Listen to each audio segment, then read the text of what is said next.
Eh, de manera cíclica sucede en el país problemas energéticos, básicamente por la falta de energía eléctrica, lo cual los lleva a tener racionamientos de la misma en la época de estiaje, básicamente los meses de septiembre a marzo de cada año no suele suceder este tipo de cosas. Es Es, largo, es largo. es largo, Septiembre a sí, marzo es largo. sí, sí, sí, sí. Pero el invierno no se supone que entra en enero.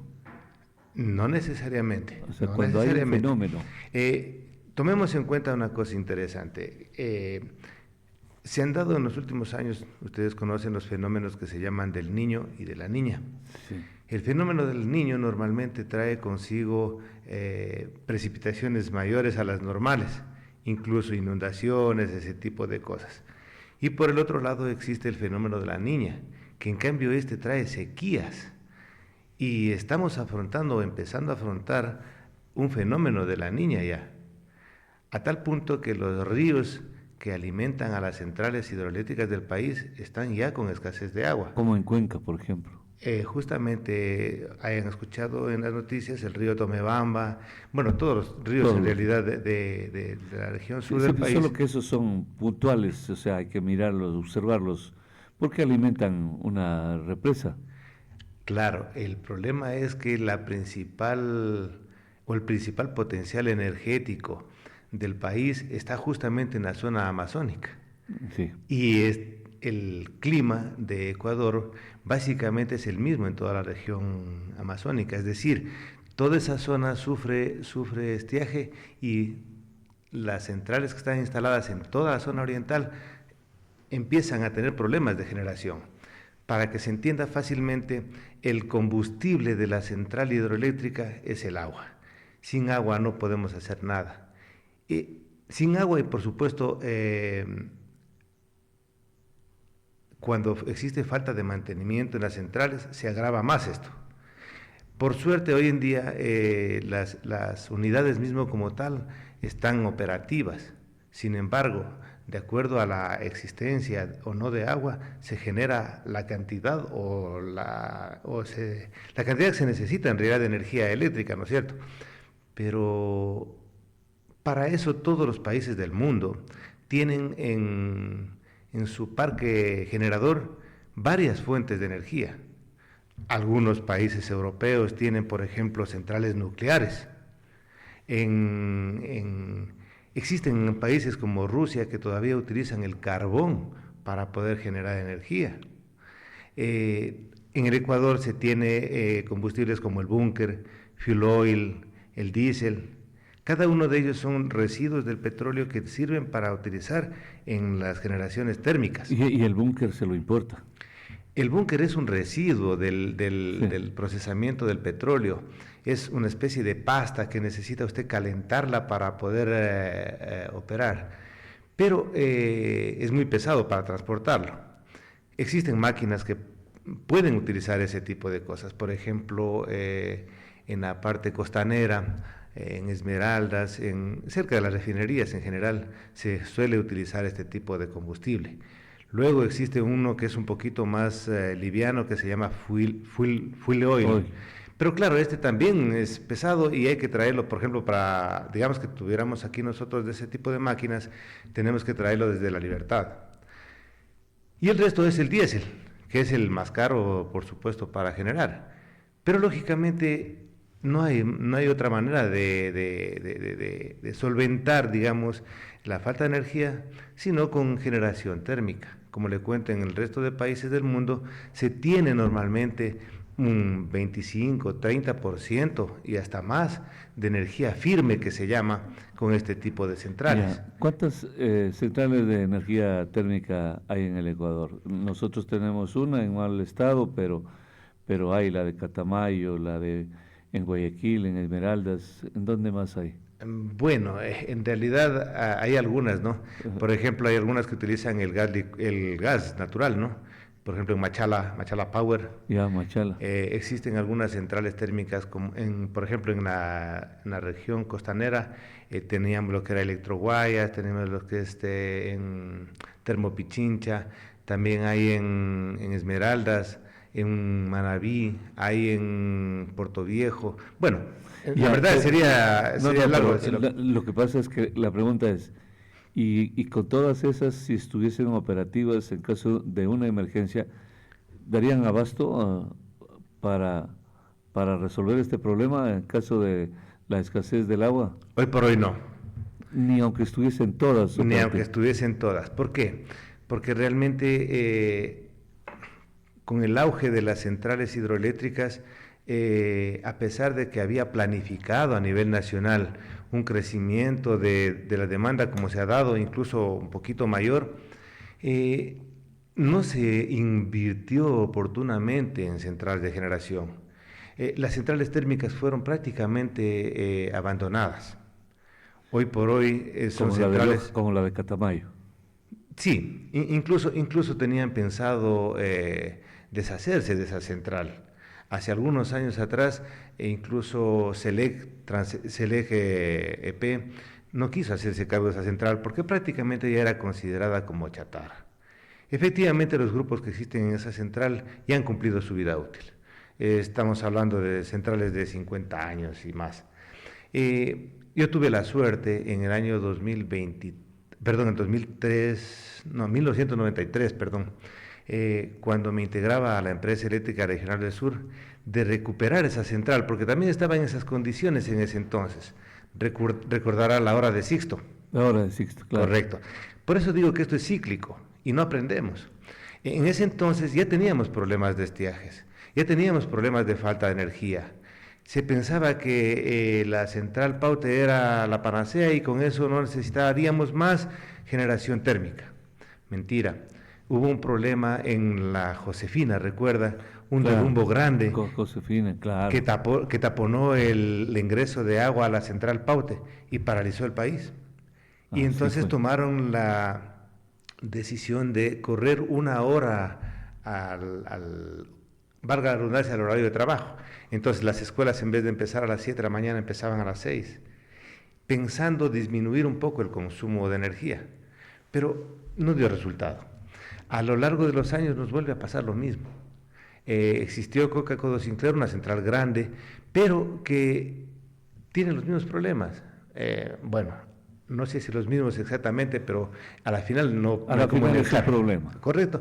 Entonces, acá por problemas del volcán reventador, de esta erosión regresiva que se produce en el río, este tipo de cosas, está impidiendo la generación completa de esa central.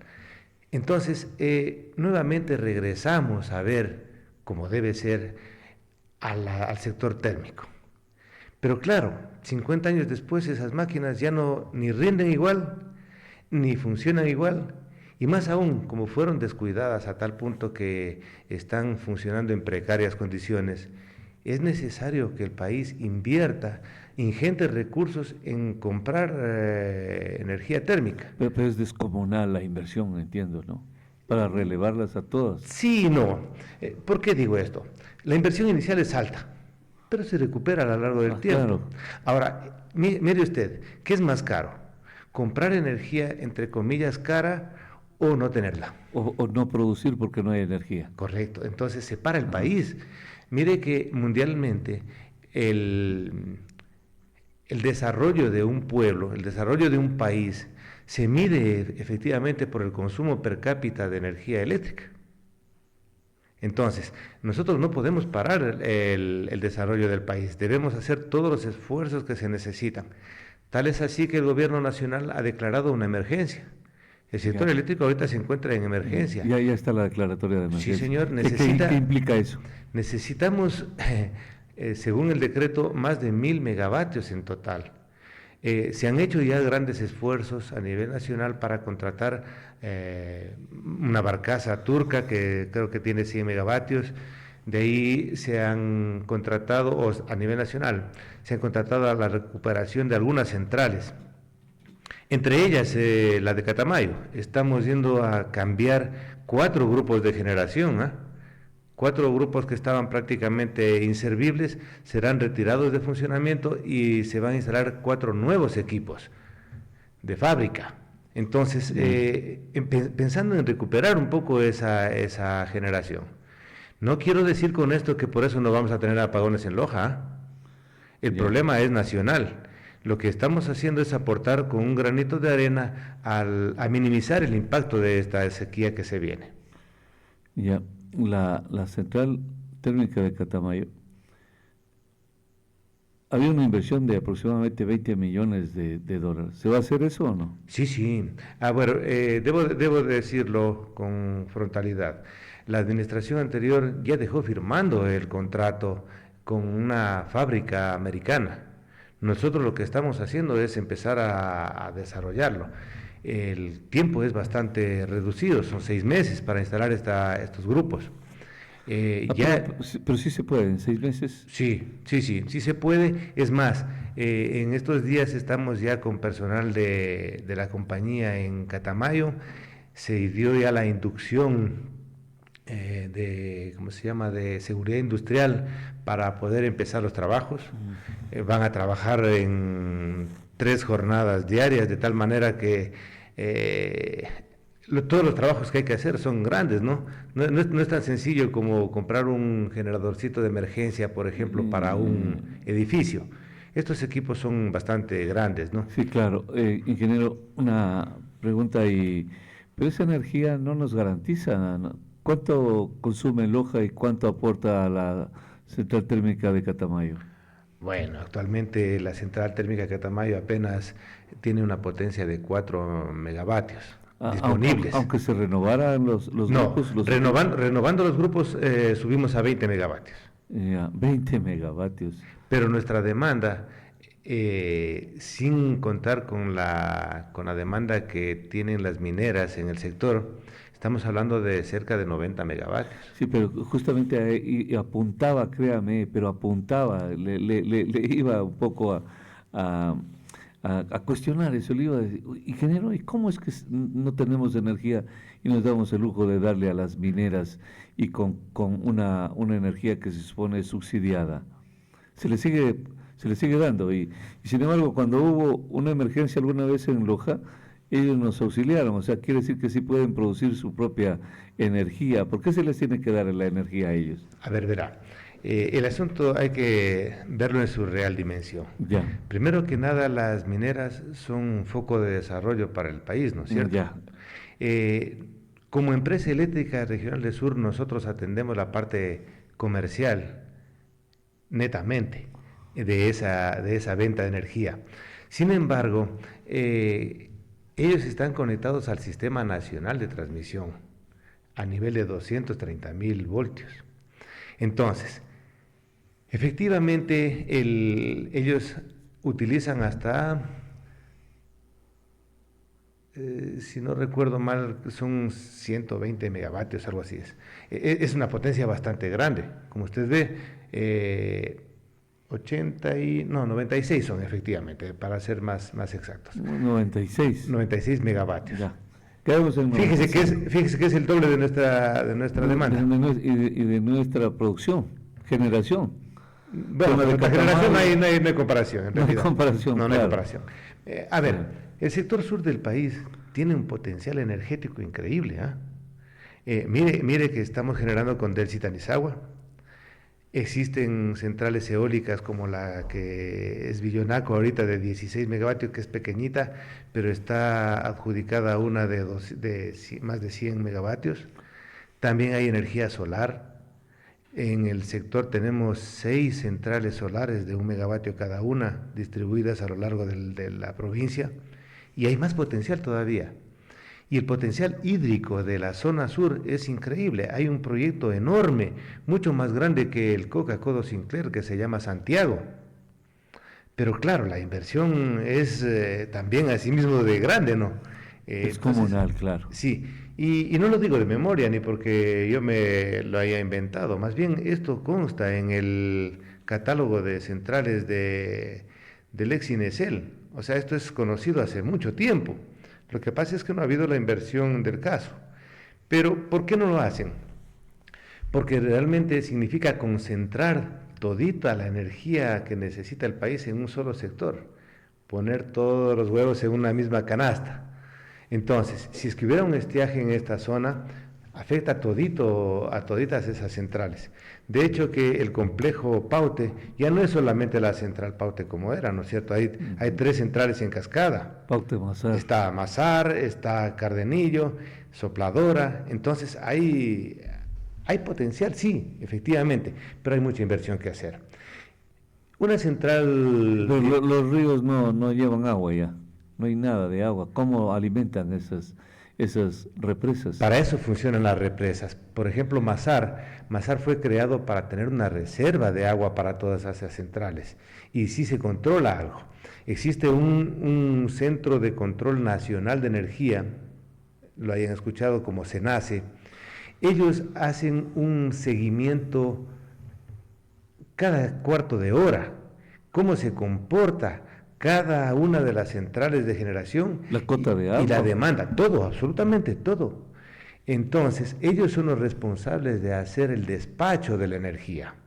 ¿Qué quiere decir el despacho? Nosotros no tenemos acumuladores de energía como para decir produzcamos ahorita más para más tardecito usarla. Meterlo en una bodega. No hay cómo. No hay cómo. Entonces, bueno, sí hay cómo. ¿Qué cómo? Sí hay cómo. Hay unas baterías gigantes que se pueden utilizar para esto. Se llaman acumuladores. Pero tienen otro nombre común. ¿Cómo es que les dicen? Las backup. Son baterías de backup, sí, efectivamente. De backup. De emergencia. De hecho que los usamos a diario, sino que a veces no lo entendemos. Yo les he visto a ustedes que tienen en Malacatos. No. Gigantes baterías ahí que tienen unas baterías ahí. Sí, entré a la oficina y me dice, ustedes tienen que comprar estas baterías. Son baterías como que usa un barco, le decía yo. ¿Las tienen ahí en Malacatos? No sé de qué será. No sé exactamente a qué se refiere a usted, pero estos acumuladores grandes acumulan grandes cantidades de energía y están en pleno desarrollo y auge a nivel mundial. Todavía están a costos inalcanzables para nosotros de pronto, pero hay que empezar a incursionar en eso. Que eso nos ayuda a que en las horas de baja demanda las centrales sigan produciendo y almacenen esta energía para en las horas pico irle consumiendo esa energía. Entonces hacemos una curva plana prácticamente de generación. Pero bueno, ingeniero, aquí viene el asunto, la pregunta, porque esto ya lo hemos vivido y no es broma, tal como usted lo está exponiendo y lo está recordando. ¿Usted cree que estamos a puertas de otro recorte de energía en el país? Sí. Sea serio, ingeniero. Sí, de verdad. Lo que pasa es que no existe todavía la generación que necesitamos. Es más, ya está declarada el estado de emergencia energético. Justo el SENACE, que es quien hace este control de energía, ya ha dado la advertencia del caso. O sea, esperamos que no sea tan grande el impacto. Y tan rápido. Exacto, y sobre todo, ¿sabe qué? Hay que hacer un plan de manejo de esta crisis. Lo hemos empezado nosotros ya a trabajar a nivel interno de la empresa eléctrica. ¿Cómo puede ser? Para afectar lo menos posible al cliente. No podemos estar informando a cada rato un corte que va a haber en un sitio y de pronto no lo hay, o de pronto de cambio de hora, o de pronto... claro, eso no se cumplió la última vez. Realmente fueron órdenes superiores. Sí, superiores controladas desde este centro de control nacional. Ustedes planificaban una cosa y desde allá hacían otra, es verdad, así comentaban las autoridades de la empresa. Entiendo yo que más bien fue un poco de falta de experiencia o de pronto se olvidaron lo que pasó hace años. Esto hay que gestionarlo correctamente. Valga la redundancia y pedimos la comprensión de la ciudadanía. En realidad todos tenemos que ser parte de esta solución. Eso ya lo sabemos, pero permítame una llamada, 725-400, lo escuchamos, adelante. Bueno, se retiró, no tuvo paciencia, pero ingeniero, por eso ya sabemos que tenemos que ser comprensibles y todo eso. El asunto es que hay pérdidas. Buenos días, 725-400, lo escuchamos, adelante. Buenos días, yo tenía una pregunta para el ingeniero. Y es posible que existan ataques terroristas y se tumbe las torres y el electrificado y la empresa, o sea, por seguridad nunca dice eso, perdón. Buenos días. Bueno, en el Ecuador no se ha escuchado tal situación. No, creo que todavía somos gente de paz. No ha llegado a suceder tal cosa.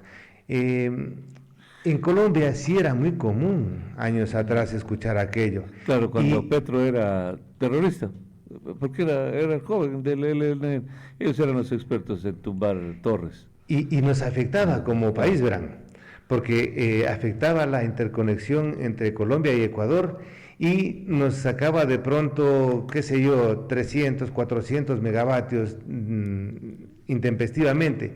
Y eso afectaba, y en el sistema eléctrico nosotros tenemos equipos de protección que sienten ese problema y desconectan carga para evitar que el problema sea mayor. Exactamente, son equipos inteligentes. Correcto. Si es que no se hiciera eso, se genera lo que se conoce como un blackout. Y a propósito, ¿Colombia puede auxiliar o no? Bueno, de hecho que nos está vendiendo Ya, energía. pero para largo, porque cuando ellos sientan, también empiezan a retirar. Eso es lo que ocurre, son temas de la naturaleza, ¿no? Justamente el fenómeno de la niña nos afecta a todo el cono sur. Entonces, está involucrado Perú, está involucrado Ecuador, está involucrado Colombia. Entonces, Todos los que están en el Pacífico. sí, justamente.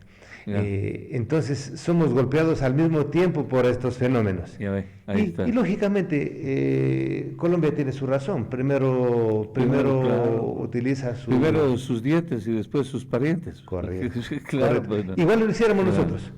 Haríamos Igual lo hiciéramos nosotros. Haríamoslo. Ya, entonces ya viene, no se sabe todavía la fecha de un corte de energía. No se tiene Ya, todavía. No se tiene. Desde la empresa eléctrica estaremos informándoles oportunamente. Ya, ¿y cuál es el plan que decía usted que se puede hacer? Bueno, más que plan es sí, es un plan de gestión de esa crisis. Como decía, primero que solicitamos el ahorro energético a la ciudadanía, eso nos ayuda significativamente. Segundo, pondremos a funcionar todo nuestro equipamiento que tenemos, indudablemente. Y lo otro es, como dije, planificar bien los horarios de cortes. Nosotros tenemos alrededor de todo el sistema eléctrico de la Empresa Eléctrica Regional del Sur 23 subestaciones con 78 alimentadores. Un alimentador sirve a una zona específica de la población. Entonces, cuando nosotros cortamos el servicio o hacemos el razonamiento, hacemos a todo ese sector. No es posible que a una partecita de ese sector no le deje sin energía y a la otra sí. Tratamos de impactar lo menos posible, pero pedimos esa comprensión. ¿Alguna vez ha pensado que un corte de energía nocturno es, digamos, entre un mal mayor y un mal menor? Podría ser el de la noche, que es donde más se consume, pero no hay mucho trabajo. ¿Puede ser eso o no? ¿De repente ha barajado esa posibilidad? A nivel nacional se ha O al menos barajado en la mucho provincia. esto, ¿verdad? Ya. Lo que pasa es que en cambio hay problemas de inseguridad. Y ahí sabía que me iba a contestar con eso, pero Loja, por ejemplo, decíamos, a ver, ¿qué puede hacer? Pues, en vez de quedarnos sin energía, nos compramos una buena pistola y resolvemos el asunto, ¿no? Pero es que el trabajo es de día. Loja al menos no es una ciudad muy industrializada, donde la gente se amanece las 24 horas del día trabajando en turnos y todo eso. ¿Por qué nunca se ha barajado esa posibilidad, ingeniero? No, sí se lo ha pensado, pero pensemos en lo siguiente. El consumo energético en la noche ya de por sí Es mayor. es menor. ¿Mayor o menor? Es menor. ¿Cómo? La hora pico es 7:30 a 9:30 de la noche. Por eso es Pero la noche. pasado de Pero es noche. pero pasado de eso, de esa Ya hora, ya baja. sustancialmente. Obviamente, pues. Y en la madrugada el consumo es mucho menor. La gente Entonces, apaga la luz para dormir. Entonces ya nadie trabaja. Pues eso lo decimos, está clarísimo. Sí, pero el corte No el ahorro de energía sería muy poco, ¿no es cierto? Segunda respuesta que ya me la adivinaba. Claro, o sea, igual no van a ahorrar mucho. No vamos a ahorrar mucho. Y hay que pensar que, como le digo, efectivamente sabemos que se afecta todita la ciudadanía, nos vemos afectados. Y hay que entender también como autoridades que el corte también nos afecta como instituciones, ¿no? Ingeniero, lástima del tiempo. Y una última solución, ¿qué podría hacer? ¿Por nuestra propia cuenta eh, ver soluciones? A ver, si somos responsables, por ejemplo, si manejamos un hospital, manejamos una clínica, manejamos un edificio, lo práctico es tener un generador de emergencia. Sí, Esto es normal. Y se tiene normalmente tableros de transferencia automática. De tal manera que cuando se va el suministro de energía desde la empresa eléctrica regional del sur, automáticamente el equipo se prende y conecta la carga Ya, nuevamente. pero le hago una pregunta. Por ejemplo, Tiene su costo, ¿no? Claro, este edificio, ¿cuánto sería la capacidad? Usted me va a decir, depende de cuánto consuman, pero No, más o menos de unos 75 kilovatios podría ser suficiente podría ser para como todo el para edificio. este edificio, sí. Ya, ahora, ¿hay esos equipos para comprar? Escasos en el país. Ya ve, En ahí Loja está. más todavía. Ya ve, ahí está el problema. Sí. Ya ve, ahí está el Habría que promocionar efectivamente La importación. una importación de esos equipos. Que los hay en el mercado, por supuesto que los hay. Que todo el mundo ha intentado ¿Resolver su problema? Sí. Pero también hay otra cosa interesante, verá. Está en auge hoy en día el uso de la energía solar.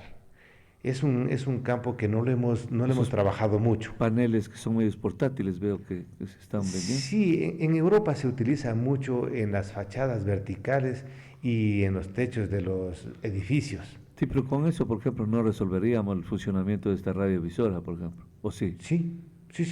Usted con paneles solares puede llegar hasta 1 megavatio sin problema. ¿Un megavatio? Incluso la ley le permite. De hecho, que como le contaba al inicio de la entrevista, hoy por hoy existen 6 centrales de 1 megavatio aquí en el sector.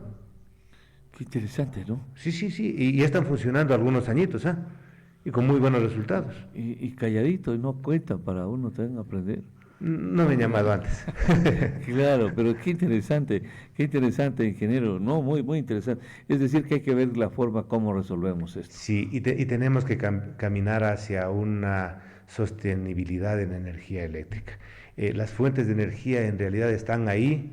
Como decía Mendeleev, la energía ni se genera ni se pierde, solo se transforma. ¿Qué quiero decir con eso?